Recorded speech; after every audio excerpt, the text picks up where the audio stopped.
Hey, it's episode 78 of Monster Kid Radio, the podcast devoted to the classic and sometimes not so classic genre cinema of yesteryear. I'm your host, Eric M. Cook. I want to welcome you to the show, and I hope you're enjoying the music that opened this episode of Monster Kid Radio. It's the song Santa Cruz Stomp by the band The Beloved Invaders. It appears on their album Tamarindo. Find out more about them over at thebelovedinvaders.com. This song also appears in the upcoming movie The Cosmic Creature, which is going to be a loose remake, a film inspired by the 1967 John Agar not-so-classic Night Fright. And I don't want to sound dismissive. I actually really enjoyed Night Fright. It's kind of hard not to like something that John Agar's involved in. But it's a fun movie. I dig it, and I dig what Dennis Vincent's doing. Dennis Vincent is making the movie The Cosmic Creature. Now, this is an up-to-date retelling of this story. Yeah, we even have the main character, Sheriff Clint Crawford, saving the day. Or at least I hope he saves the day, because I've seen a picture of the bust of what the monster's going to look like, and that's kind of terrifying. In fact, if you go back to the episode that came out a couple of days ago and check out the episode art, that cover image, that's the bust. That was designed by Dennis Vincent himself. It was used as that episode image with Dennis Vincent's permission. Also, the logo for the Cosmic Creature that you see on this episode of Monster Kid Radio, that was also designed by Vincent, and that also appears with his permission. So big thanks to Dennis for allowing us to do that, and for appearing on the show to tell us all about what he's got in mind for the Cosmic Creature. Now, he's filmed about 10 minutes of the movie, and later this year, he's going to be shooting the rest of it throughout Colorado. I hope that by the time the interview is over, you're as excited about this movie as I am. I'm pulling for him. I can't wait to see the finished product. It sounds cool. It looks cool. I've seen stills of some of the scenes and makeup over at the Cosmic Creature's website, which is at facebook.com/The Cosmic Creature. Of course, you can find that in the links to the show notes at monsterkidradio.net, where you'll also find everything else you need to know about Monster Kid Radio, the YouTube channel, the Flickr album, the Live 365, everything that you need, including our contact information, like our email address, monsterkidradio@gmail.com, or our voicemail line, which is 503-479-5657. That's 503-479-5MKR. If you click on where it says bands and songs across the top of the Monster Kid Radio website, you'll find a listing of every band and every song that's appeared here on Monster Kid Radio. I'm proud to say that they've all appeared on the show with their permission. So if you are looking for some new surf music, click on the links, buy the albums, tell them Monster Kid Radio sent you. And hey, if you buy the album Tamarindo by the Beloved Invaders, you're actually going to have some of the soundtrack for the Cosmic Creature, which I want to talk about some more with Dennis Vincent. So why don't we go ahead and get to that in a second. Stick around, because after the chat, I'm going to go ahead and announce the winner of the Argo Man, the Fantastic Superman DVD, provided by Dorado Films. And we'll talk about some more business as well. So let's get to part 2 of our chat with Dennis Vincent about the Cosmic Creature right after this. Hello, Christopher. What insanity are you up to today? Oh, hey, Lydia. I'm downloading some movies. What? People are always telling me that's illegal. Not these. They're all public domain. Oh, look, Rescue from Gilligan's Island. Well, let me see what you're doing. Oh, you're at archive.org. Well, they have thousands of films, TV shows, commercials, radio shows, and books available. Yeah, but there are so many. I wish there was a podcast or something that would discuss these things. You know, give us an idea of what's worth the time. Christopher, there is. We do one. Oh, that's right. We host Orphan Entertainment. Once a month, we pick something from archive.org and review and discuss it. That sure is nice of us. Sure. Why don't you click over to orphan-entertainment.jonja.net and remind yourself a little more about the show. Will do. So let's see. That's orphan-entertainment.jonja.net. Hey, can we review the Gilligan's Island movie sometime? We'll see, Christopher. We'll see.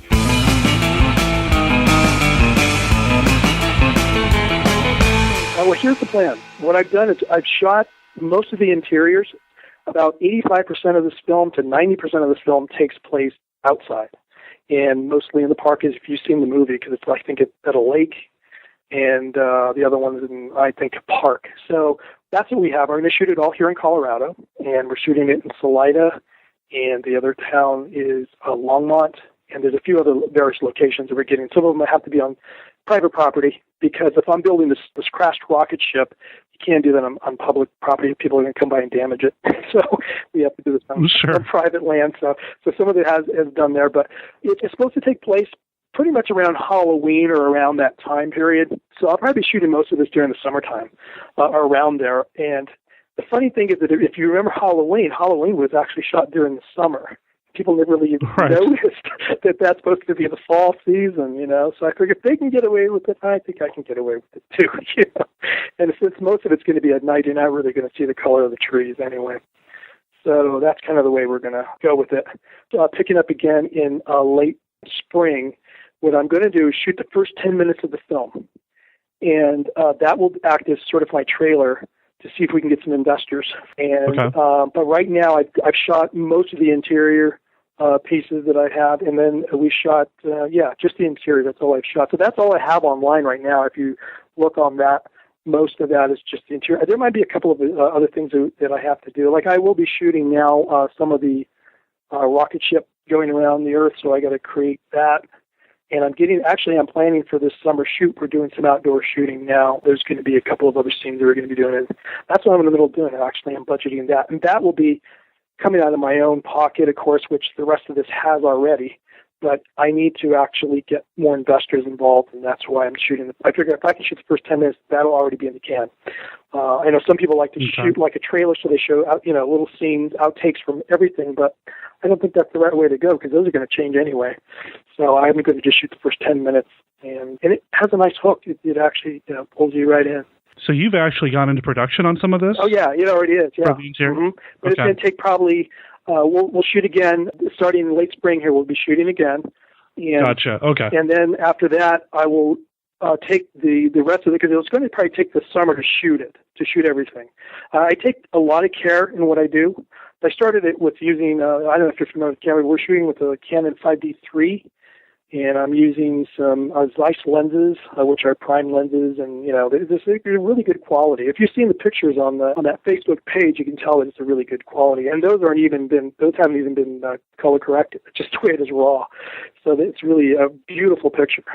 So I take my time on making sure that the quality's there. So I'll probably take the rest of the summer to shoot just 10 minutes, and we can only do this on the weekend at this point because the people that I have pretty much in this first part of this cast is going to be, they won't be there for the following part of the film because these are just people that get killed at the beginning of the movie. They won't be there. Sure. Yeah. So I figure once we get that done, I will have something that I can actually see if I can get some investors to get involved so that we can actually shoot this 17 days or 15-day shoot instead of just taking weekends to do it. It's really hard to do that. It takes forever to shoot a movie that way. But if I have to, I'll have to. I don't know what I'll get as far as, investors or not. I'm not sure. We'll see. But either way, it'll get finished because every project I do and I say I'm going to finish it, I finish it. So they've happened. They all happen. And that's the way it was with everything I've done. So I'll get it done. You had mentioned that you have the monster cast as Jason Lechek. Did I say that correctly? Right, yes. And who else is in the cast? Do you have your Clint Crawford cast already? I do. Actually, he's an acting teacher, and his name is Patrick Sheridan. And he is going to be Sheriff Clint Crawford. And then I have a new character that I have in this, and it's going to be a young kid. And he plays the son of Clint Crawford, and his name is Giacomo Wells. And he's a talented kid. This kid does Shakespearean plays, and he's only 10 years old. Oh, wow. He's only 10. He's now 11. So what we've done is that we know that he's going to age, and kids' faces change very quickly in a couple of years or so. Sure. So what we've done is I've actually cast him in a makeup. So he's out on Halloween, and he's going about his day, going trick-or-treating at night. That's all you see of him in the beginning of the movie. So when the movie actually gets shot for the rest of it, he'll probably be a little bit older, but you won't notice the difference because he's been wearing a face mask or something he put together. That's good thinking. Yeah. That's a good idea. Yeah, I knew that was kind of going to happen, so I figured, well, that's the best thing to do. So that's how I wrote it in there, to do it that way. So that's all I have cast right now, because what I'd like to do is cast people that can do this, so they'll be paid actor. I mean, I have to pay them for this, so, I can get them to stay, because it's really hard when you do independent things. You get people that don't show up. I mean, I work with a lot of independent filmmakers here in Denver, and I can't tell you how many times, because, they just do short subjects and small pieces, and sometimes the actors show up, sometimes they don't. There's not much you can do about it, But usually if you hire someone, chances are they're going to show up. When you approached Patrick Sheridan, did you have him watch the original, talk to him about John Agar, or just let him come in cold? He was somebody I actually had in mind. He was one of the people I had read the script. I gave it to several people, and when he read the script, and he actually jumped at it. So, yeah, he thought he'd be perfect for it. And he was. Actually, he's just perfect for the part. He's actually the guy, if you actually look on Facebook, and you go, and there's a couple sitting on a bed. That scene is the scene in the morning where the news reporter is reporting, saying that they had found this crashed rocket ship, and they're watching it for the first time. And that's him. That's Patrick Sheridan. And the girl that's next to him is the one that's playing his wife. Her name is Christine McQuillan. She's in the movie for a short time. I think she has maybe 3 scenes. That's about it, but she's not in it. But Patrick's in it for all majority of the film. As John Agar was in the original, too. Sure. Well, from your website, I see the pictures of the sculpt. I see that picture you're referring to. And then I saw something else. This movie appears to have 2 of my favorite other things. Theremin music and surf music. Absolutely. According to your Facebook page, it looks like you've got the Beloved Invaders providing some music. Yes. How did you connect with them? I was looking for a surf band because, for me, surf and monsters go together hand in hand. Right on. We open every episode of Monster Kid Radio with a surf song. Love it. Absolutely. So here in Colorado, I just thought, where am I going to find a surf band, Thought, well, I'm going to try to keep it as homegrown as I can. So I looked and looked. It took me months, and then I just found it by accident. I was surfing the web, and finding things locally. They were playing at some club, and I listened to them play, and they were fantastic. So we use them that's the scene that you can see, the couple dancing. That's them playing in the background. So that music is going to be in there. Really good. Actually, everybody that was there for that shoot really loved the music. And I just think it's going to work perfect. And then the guy that I found this guy by accident. He was actually doing a demonstration on theremin. And I approached him and I said, would you want to do a monster movie? He was like, hell yeah. So he jumped right on board, but he loves this stuff. And he actually collects a lot of instruments. He collects a lot of, not just a theremin, but he also does a lot of strange synthesizers and vintage instruments. He collects a lot of that kind of thing. So he's going to kind of provide a lot of the soundtrack. Then I'm going to have the band I'm just going to insert, music, from their collection into parts of the movie and just go from there, just see what happens. But again, that all gets done when the movie's all in post. Sure. Do all that and figure all that out. But just having a theremin in this, you can't do this kind of monster movie right without a theremin. No. Not at all. Now, the composer's name was Rick Reed that's doing the theremin work? Yeah, okay. And you can find... So we'll make sure we get his name up there. So. Yeah, and you can find him again. I think their name, you can find him just at rickreed.com. You can find things that he does. There's samples of his music and his background and all that. And the other one is also the belovedinvaders.com. I'll make sure there's links in the show notes of these episodes so that everybody, all the listeners can find these guys online and check out the music for themselves and let them know that Monster Kid Radio and Dennis Vincent sent you if you get in contact with them and try to buy their music. Okay. Definitely give them some support. Now, we've got surf music, we've got theremin music. These are very period-like elements for these monster movies. But the Cosmic Creature, is it set in the 50s or 60s, or is it a contemporary modern film? Oh, yeah, that's a good question. I would like to have done it as a period piece, but the cost of that is just too much. So we're going to keep it modern day with elements of, it's a spirit of the B picture, so it's going to be shot in the same spirit of that, time period. We're not going to change the lingo. I'm not going to use, the way they talked with that 60s jive, the way they talk. It's going to be all pretty modern, but it's going to have the monster in it. And it's not a spoof. That's another thing I need to agree. It's very important. This is not a spoof. It's not a comedy. It's going to be played straight. And it probably still may have some comedic moments in it. They're not purposely put in there, but it is not a spoof or anything like that. I'm trying to write this as though they would have done it back then. So that was important to me to do that. No, I hear what you're saying regarding the temptation, I suppose, to make it kind of spoof-like. I think there's a couple of different ways you can go when you're remaking one of these older movies, or making a movie in that style. You can be true to the source material, or you can kind of goof on it. I'm not saying one way is the better way to go, right. But I'm encouraged to hear you say that you're going to kind of take this serious approach, because that's what these movies did. Yeah. Despite the cheesy subject matter or whatever, they weren't trying to make a spoof of themselves. So I'm excited to see your take on this classic B-movie style monster movie. Yeah. And it kind of updated a little bit. I mean, I see so many people that do these movies, but they mock them in some way or another. And I talk to fans about this, and they say, you know what? We'd like to see a movie where they didn't do that. We'd like to see something closer to an original than to, kind of poke fun or, that wink at the camera thing or, that kind of thing. They want to see it played straight. So that's what I'm going to do. And I agree with them. I would like to see that. It's getting visually there. I mean, again, because my background's visual part, so it's really important for me to make sure that the production design is going to look, really good. I'm influenced a lot like by Batman, the original 1960s television show, which I just love. And I just love the set design, the look on that. I love the characters. Uh-huh. So that's kind of like the look that it might have. I mean, it's going to almost have a little bit of that, comic book quality to it. And there'll be some saturated colors in the background. And there's going to be a lot of nice cars in it. So we're going to have a lot of muscle cars, that kind of thing going. There's going to be a lot of girls in it, hopefully. We'll see what we can get. But I just wanted to make sure the story was there. That's the most important thing to me. I made sure that I had a really solid script, and I'm very comfortable with it. I've had a lot of friends read this. A lot of professional script writers have read this.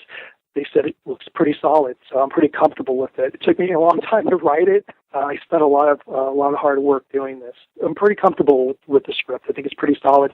So I know from there I can just have fun with it. I have to think about, is this going to work? Until you get on the set. Because you get on the set, a lot of things change. Actors improvise, they add lines, and those are great. And I like to do that. And I like the actors to kind of bring in their own take on it. They bring the characters to life. As a matter of fact, actually, when I had one of the guys who plays the old man in his old Chester, he actually goes fishing and he gets killed by the monster. But he's a real character now. When I wrote that, the lines to me seemed okay. But when he came here to do the audition, he brought that character to life. It was just amazing. And that's the excitement, because everybody, when you make film, everybody brings something new to it. It really is a team effort. A lot of people give advice, and they give you new takes on it, and they really shape it. So you have the movie that you write, and then you have the movie that you actually produce, and then you have the movie that you cut. So it's like 3 different movies.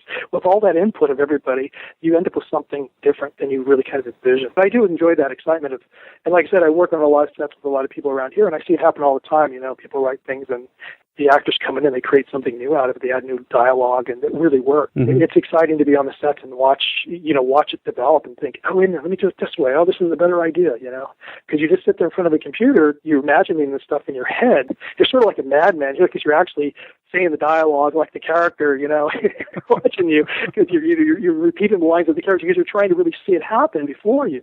When you do approach other people about getting involved in the movie or helping you out, or when you're talking casting or crew, do you lead with it's a remake, or do you lead with here's the script, read it, and then you tell them later? Oh, no, I let them know, because I want them to know what the feel of the movie's like. I want them to know what the tone of the film is like.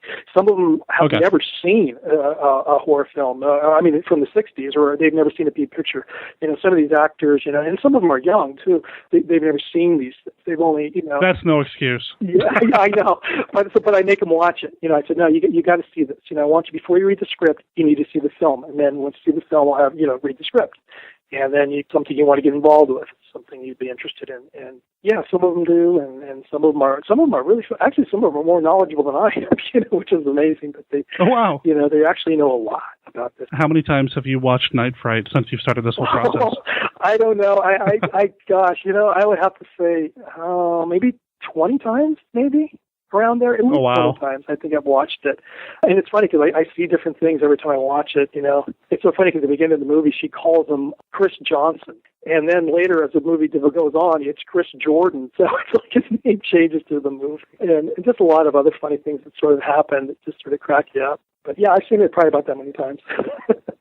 I'm definitely excited for it. I like John Agar quite a bit. Anybody who listens to Monster Kid Radio knows that I call John Agar one of the patron saints of what we do here on the podcast. Oh, yeah. Huge fan. Yeah, and it sounds like you're really going to honor what he's done Absolutely, yeah, he is. I mean, with that John Agar rules, the Dead Elvice, that one. Indeed. Yeah.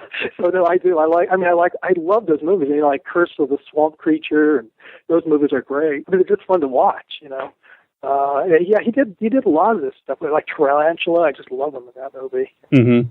Revenge of the Creature is where I go. I always go to Revenge of the Creature first. For me. Really? Oh, okay. Yeah. I love him in that. But Tarantula is right up there, another Universal film. What are some other of your favorite Agar performances?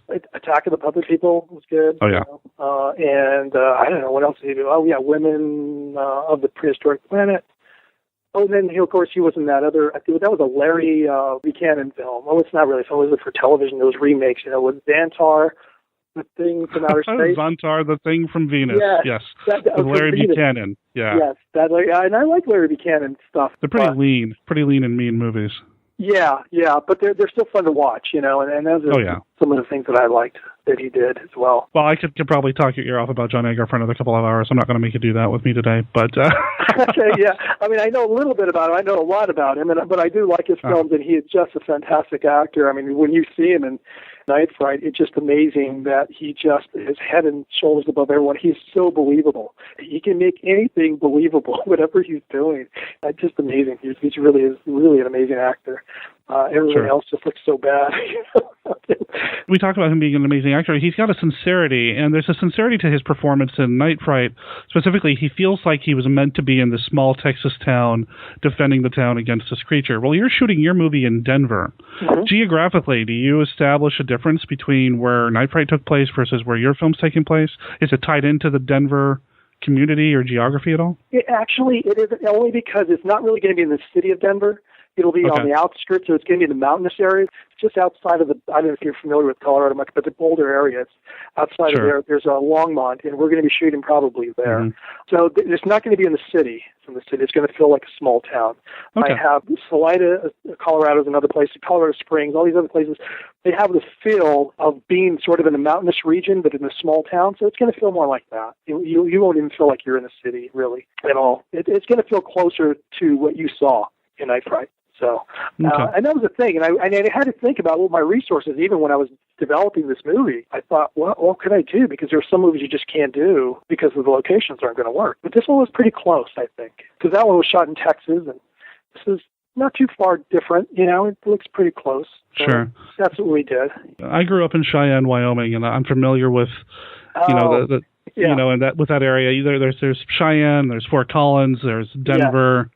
And there's a lot of small spaces in between, small towns in between. So you know the landscape very well. That's good. Mm-hmm. Yeah, because I know we'll probably might even be shooting in Fort Collins. I'm not sure. Oh, okay. And again, we're looking for places where you can have more brush and rolling hills a little bit. And I think we're finding that in Salida. There's a little bit more of that over there than where I found. Because some areas here in Colorado are flat. It almost looks like Kansas. It's like, I don't know, what I'm going to do with that. You need, places where there's a lot of trees and park where, people can hide and, monsters can hide and that kind of thing. It's kind of hard to do that when you have this flat desert. I'm definitely excited. I mean, it sounds like you've got a great blueprint in front of you. You already shot some footage. You've got some wonderful plans, some sculptures that I'm dying to see the rest of the creature now. Fingers crossed. We'll be shooting, like I said, I'll be shooting this spring, just to try to get the first 10 minutes. So we're going to shoot we'll have it by this year. By fall, I should have something, and that I might even be able to put up there to show the first 10 minutes of the film. Awesome. That will be the thing that I will be taking around to kind of see if I can get investors, and I will give it till next year to see if I can get that. If I don't, then it's my own money, and I will finish it. I will get this thing finished, whatever it takes, every weekend, whatever it is. So it will get done. But anyway, I will have the first 10 minutes done, shot by the end of this fall. I should have something cut for people to see. Believe me, this is all I do, and this is what I want to do. So it will get done. and I will self-distribute like I've always done before in the past. The last documentaries we self-distribute. Those will be available on DVDs, which I like because DVDs they give you so much, behind the scenes, you get a lot of extras in there, and that's what people like to see, or at least I do anyway. Oh, yeah. Well, I know I want to see it. I'm eager to see it. I wish I was closer so I could help out because I want to see it. It sounds exciting. It is. It has been fun, and everyone that we've had on the set, it's new to some of these people. They've never done a monster movie. Most of them act in dramas, and they're just having fun. They say, "Oh, this is fun." It's a different kind of a set. It's a different genre, and they enjoy it. We just have a good time, and I'm really enjoying what I'm doing, and hopefully the movie will reflect that too. But in the meantime, what I have done, just to let you know this as well, is that I don't want to wait 2 years for a movie to be made. I'm working with another guy. We're actually writing another movie. Oh, wow. It's actually a horror comedy. There's no title yet to it. This one will be all done indoors so that we can shoot all year round. And that's more doable, because this one I can only shoot when the weather is actually cooperative and a certain season. But this one is going to all be done indoors. I can't reveal the subject, but for me, it's really exciting because no one, to my surprise, no one has ever touched this area of horror before. So I want to wait till we actually have it done, have it revealed, because I don't want anybody else taking the same idea. So I'm really excited about it, and we're working on that right now. We're actually scripting it, but I've actually commissioned someone to write it for me. His name is Tim Johnson. I'm very comfortable working with him, and so it's something we'll probably even get started this year. Right on. I mean, I definitely want to, have you keep in touch with us and have you back on the show as we see, or as you see more progress with the Cosmic Creature or your future projects. We'd love to have you back to talk about that as well. Sure. And if there's anything that we can do to help spread the word about what's happening with the Cosmic Creature, please don't hesitate to drop us a line and let us know. We'd love to help. Sure. Well, thank you.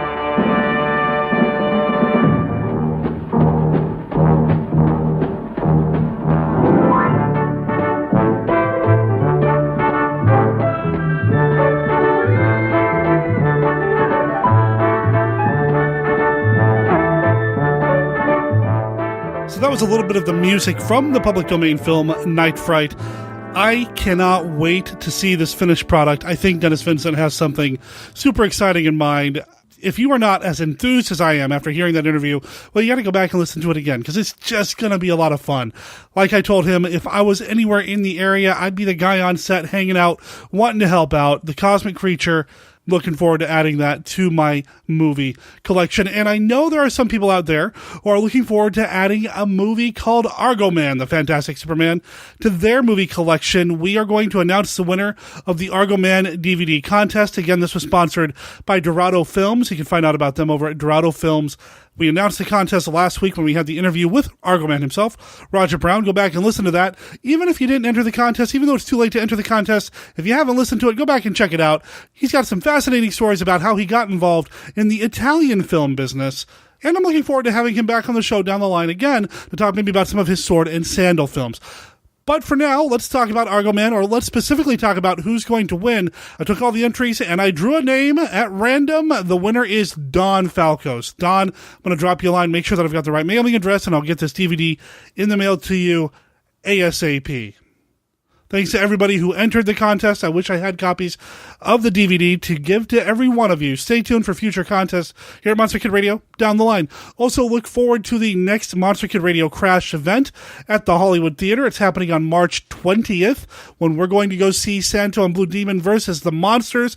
It's the final film in the Cinescopio series over at the Hollywood Theater. It's going to be a lot of fun. I'm going to be the guy in the Hawaiian shirt, so if you're going to be there, and as always, I'll have my recorder, so I might even put you on the show. Coming up next week, it looks like we're going to have Joe Blevins on the show to talk about Ed Wood. He's the guy behind the website d2rights.blogspot.com, and he's been doing a series called Ed Wood Wednesdays. I've been reading the series. I'm loving the series. He's put a lot of work and research into just telling us all about Ed Wood, not just the monster movies, but everything about Ed Wood's career. And we're going to have him on the show next week to talk about Ed Wood's career, talk about some of the monster movies and some other movies that maybe a lot of monster kids don't know about, but would still dig.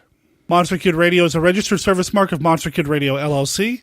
All original content of Monster Kid Radio by Monster Kid Radio LLC is licensed under a Creative Commons Attribution, Non-Commercial, No Derivatives 3.0 Unported license. Of course, that does not apply to the song Santa Cruz Stomp. That belongs to the Beloved Invaders. It appears on their album Tamarindo and is on this episode of Monster Kid Radio with their permission. You can find out more about them over at thebelovedinvaders.com.